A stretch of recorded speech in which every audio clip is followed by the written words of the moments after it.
ভাই যেটা প্রশ্ন করেছেন যে আমাদের কিছু ভাইয়েরা একটা যুক্তি উপস্থাপন করেছেন, সেটা হলো যে ইমাম আবু হানিফার জন্ম হলো রাহিমাহুল্লাহ, ইমাম আবু হানিফা রাহিমাহুল্লাহর জন্ম হলো আপনার 80 হিজরিতে আর মৃত্যু হলো 150 হিজরিতে। তো আর মুহাদ্দিসদের যুগ ছিল আপনার 4 ইমামেরও পরে, সুতরাং মুহাদ্দিসদের যুগটা হলো পরে, আর ইমাম আবু হানিফা ছিলেন কাছাকাছি।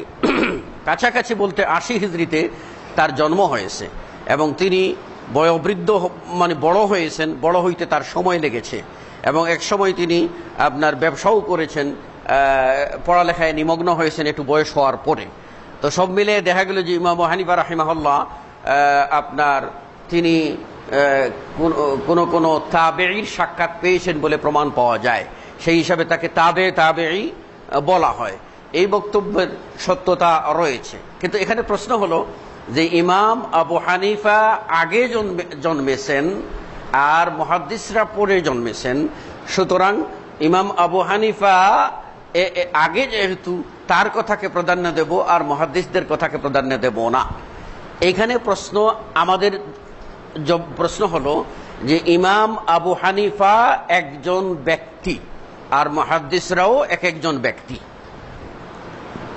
কারণ ইমাম আবু হানিফা সাহাবী ছিলেন না, তাবেঈ ছিলেন না, তাবে তিনি একজন ব্যক্তি। আর ইমাম আবু হানিফা রাহিমাহুল্লাহ নিজেই বলে গেছেন যে ইদা রাআইতুম কওলি, যখন দেখবে আমার কথা কোরআনের খিলাফ, তখন তোমরা কোরআনকে মানবে, আমার কথাকে বাদ দেবে। এরপর যদি দেখো আমার কথা হাদিসের খেলাফ, তাহলে হাদিসকে মানবে, আমার কথাকে বাদ দেবে। এরপর যদি দেখো আমার কথা সাহাবাদের কথার খেলাফ, তাহলে সাহাবাদের কথাকে মানবে, আমার কথাকে বাদ দেবে।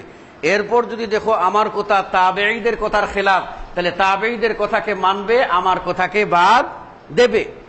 এরপর যদি দেখো যে আমার কথা খেলাফ হচ্ছে, তাহলে আমার যুগ যে যুগের মধ্যে আসছে ওই যুগের মানুষের সাথে যদি আমার কথার দ্বন্দ্ব দেখা দেয়, তাহলে হুম রিজালুন ওয়া নাহনু রিজালুন, তারাও ওই যুগের মানুষ, আমরা ওই যুগের মানুষ, তখন তোমরা ওইভাবে নির্দ্বিধায় না যাচাই বাছাই করিও।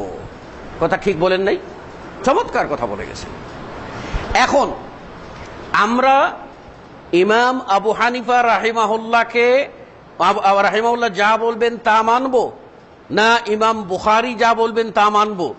আমরা ইমাম আবু হানিফা যা বলবেন তাও মানবো না, ইমাম বুখারী যা বলবেন তাও মানবো না। আমরা কি মুহাদ্দিসদের অর্থাৎ কোন মুহাদ্দিসদের অনুসরণ করি? এইখানে কথা হচ্ছে যে ইমাম আবু হানিফার জামানায় হাদিস সংকলন শুরু হয় নাই। আবু হানিফার জামানায় হাদিস জমা করা, বিভিন্ন জায়গায় লেখা ছিল, সংকলন শুরু হয় নাই। তাই তার কাছে যে হাদিসগুলি তিনি পেয়েছেন সংগৃহীত, বিভিন্ন তথ্যে পেয়েছেন, যাচাই বাছাই করে প্রমাণ পেয়ে সেগুলির আলোকে ফতোয়া দিয়েছেন।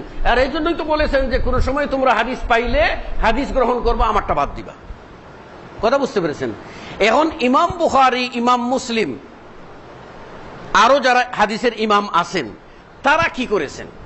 তারা এসে যে কাজটা করেছেন সে কাজটা হলো নবী করিম সাল্লাল্লাহু আলাইহি ওয়াসাল্লামের হাদিসগুলি যে সাহাবাদের কাছ থেকে তাবেঈদের কাছে, তাবেঈর কাছ থেকে তাবেঈর কাছে আছে, যাদের কাছে লিখিত আছে, যাদের কাছে মৌখিক আছে, এইগুলি তারা জমা করেছেন।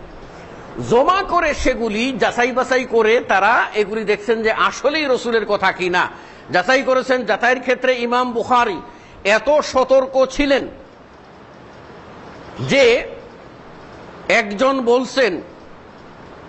একজন শাগরিদ বলছেন যে আমি আমার উস্তাদ থেকে শুনেছি, উস্তাদ বলছেন আমি তাবেঈ থেকে শুনেছি, তাবেঈ বলছেন আমি সাহাবী থেকে শুনেছি, সাহাবী বলছেন আমি রসুল থেকে শুনেছি। এই হলো বর্ণনা সূত্র। এখন ইমাম বুখারী এত কঠিন ছিলেন হাদিস বাছাইয়ের ক্ষেত্রে, দেখছেন যে উস্তাদ কাছ থেকে যে ছাত্র শুনেছে, এইজন যে বর্ণনা করছে যার কাছ থেকে, বলছে আমি ধরেন আমি হারুন শুনেছি শামসুল হকের কাছ থেকে, আমার উস্তাদ শামসুল হকের কাছ থেকে। এখন ইমাম বুখারী এই ক্ষেত্রে এসে গবেষণা করেছেন যে হারুন আর শামসুল হক আসলেই তারা উস্তাদ ও ছাত্র কিনা, এক নম্বর।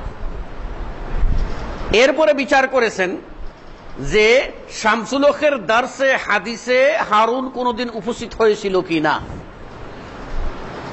তারা দুইজন একই যুগের কিনা। দেখেন, একই যুগে হওয়ার পরে তাদের মধ্যে কোনদিন সাক্ষাৎ হয়েছে কিনা, এইভাবে যাচাই বাছাই করে দেখছেন যে হ্যাঁ, হারুন শামসুল হকের বরাত দিয়ে বলেছেন, কিন্তু শামসুল হকের যুগ তিনি পান নাই, শামসুল হকের মজলিসে হাদিসের দর্শে তিনি বসেন নাই, ইমাম বুখারী সেই হাদিসটা গ্রহণ করেন নাই। চিন্তা করছেন? হ্যাঁ, এত কড়া। এবার ইমাম বুখারী এসে বলছেন আমি বলছি নেবার। ইমাম বুখারী বলছেন হাদ্দাসানা ফুলান ইবন ফুলান قال حدثنا ফুলান قال حدثنا, বলে তিনি আমার কাছে অমুক অমুক সূত্র বর্ণনা করে তারপরে রাসূল পর্যন্ত পৌঁছেছেন, গিয়ে রাসূলের কথা বলেছেন। আমরা ইমাম বুখারীকে মানি না, বুখারী সংকলিত হাদিস রাসূলের কথাকে মানি। অনুরূপ ইমাম আবু হানিফার কথাকে আমরা মানি না, ইমাম আবু হানিফার যে কথাটা রাসূলের কথা সেইটাকে মানি। পার্থক্য এবার বুঝে আসছে? কাজেই ব্যক্তির কথা মানা যাবে না, মানতে হবে রাসূলের কথা, সাহাবাদের কথা। এখন দেখেন, আসেন আপনাদের কাছে হানাফি মাযহাবের ফিকহার মূল কিতাব হলো কুদুরি। আলেম ওলামা থাকলে আপনারা ওপেন কথাগুলি রেকর্ড করুন এবং খেয়াল করুন। হানাফি মাযহাবের ফিকহার মূল কিতাব হলো কুদুরি, আর এই কুদুরির শরহ হলো, ব্যাখ্যা হলো হিদায়া, আর এই হেদায়া হলো হানাফি মাযহাবের অরিজিনাল রেফারেন্স বুক। এজন্য হেদায়ার ভূমিকায় লেখা আছে যে আল্লাহর হামদ সানা বলার পরে লেখক যেরকম বলে না, লেখকের বক্তব্যে বলেছেন যে ওয়ালাম আন্নাল হিদায়াতা কাল কুরআনি নুসিখাত, হেদায়া কোরআনের মতো সংকলন করা হয়েছে। চিন্তা করেন, এই হেদায়াটা যিনি ব্যাখ্যা করেছেন, যিনি লিখেছেন, তিনি হলেন আল্লামা ফারগেনানি। আল্লামা ফারগেনানি কত শতাব্দীর আলেম ছিলেন? তিনি কি ইমাম বুখারীর ছাত্র, ইমাম আবু হানিফার ছাত্র ছিলেন? 80 হিজরিতে জন্ম, 100 হিজরিতে জন্ম, 110-এ জন্ম। ইমাম আবু হানিফার মৃত্যু 150-এ। 150-এর আগে একদিন হাদিস পেয়েছেন ইমাম আবু হানিফার দর্শে বসেছেন, কিয়ামত পর্যন্ত চ্যালেঞ্জ থাকলো। বরং ইমাম ফারগেনানি আপনার 600 বৎসর পরে এসে হেদায়া লিখেন। ইমাম বুখারী 250 বছর পরে যদি এসে আপনার বুখারী লেখে সনদ সূত্র উল্লেখ করেন, বলেন আমার উস্তাদ অমুকের কাছ থেকে, উস্তাদ শুনেছেন অমুক মুহাদ্দিস থেকে, তিনি শুনেছেন অমুক সাহাবী তাবেঈ থেকে, অমুক তাবেঈ শুনেছেন অমুক সাহাবী থেকে, চ্যালেঞ্জ থাকলো হেদায়ার মধ্যে এইরকম একটা বর্ণনা সূত্র যদি দেখাতে পারেন। হেদায়ার প্রত্যেকটা লাইনে আছে কাল আবু হানিফা রাহিমাহুল্লাহ। আবু হানিফা রাহিমাহুল্লাহ বলেন এই মাঝখানের এই 450 বছর যে আবু হানিফার পরে জন্ম হলো, এই 400 বছর পরে হলে কালা সরাসরি তিনি আবু হানিফা থেকে বর্ণনা করেন, তার এই যুক্তি কোথায় পেলেন? কথাটা বুঝতে পারেন নাই? এত সহজ কথা যদি ভাই আর না বুঝেন, এ তো ওপেন, ওই যে কয় না ওপেন সিক্রেট, ওপেন সিক্রেট, খোলা দরজা, খোলা চিঠি। হ্যাঁ, উনি যদি এই কথাটা অন্তত বলতেন যে আমার উস্তাদ অমুক থেকে শুনেছি, অমুক অমুক থেকে শুনেছেন, অমুক ইমাম আবু হানিফা থেকে শুনেছেন, তাও না হয় বুঝতাম যে যুগ সূত্র কিছু আছে। ওয়াল্লাহি আল্লাহর কসম করে বলছি ওর ভিতরে কোনো যুগ সূত্র নাই। 150 হিজরিতে ইমাম আবু হানিফা মারা যান, আর তার 450 বছর পরে এসে, 4.5 বছর না, 450 বছর পরে এসে ডাইরেক্ট আবু হানিফার নাম দিয়ে বলা যাবে? বলতে গেলে বর্ণনা সূত্র লাগবে। পেশটা তো ভাই এখানে আমরা তো কই না ভাই সব কথা। কেন কই না? আমরা কেন বলি না? আমাদের মেসেজটা হচ্ছে আমরা হক বলে দেব, আমরা এই খুসাখুসি করব না। কথাটা কি বুঝতে পারছেন কিনা?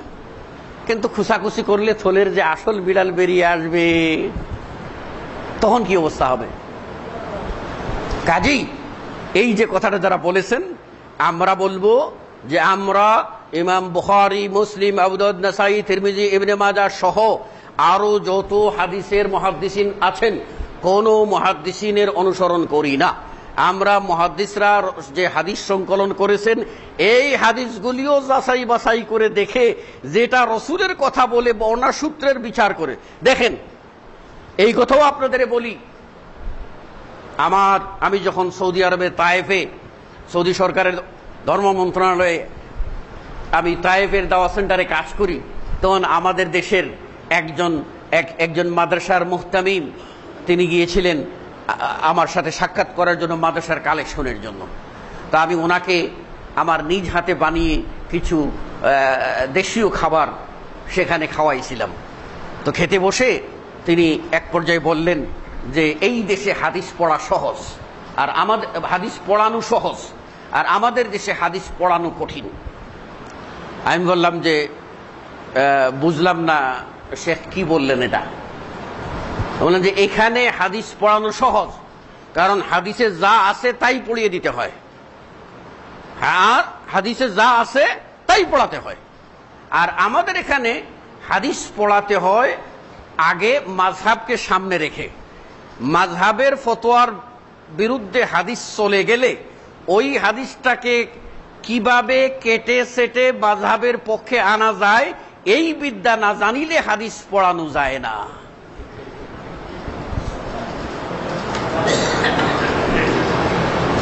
আরো কিছু কমু নাকি?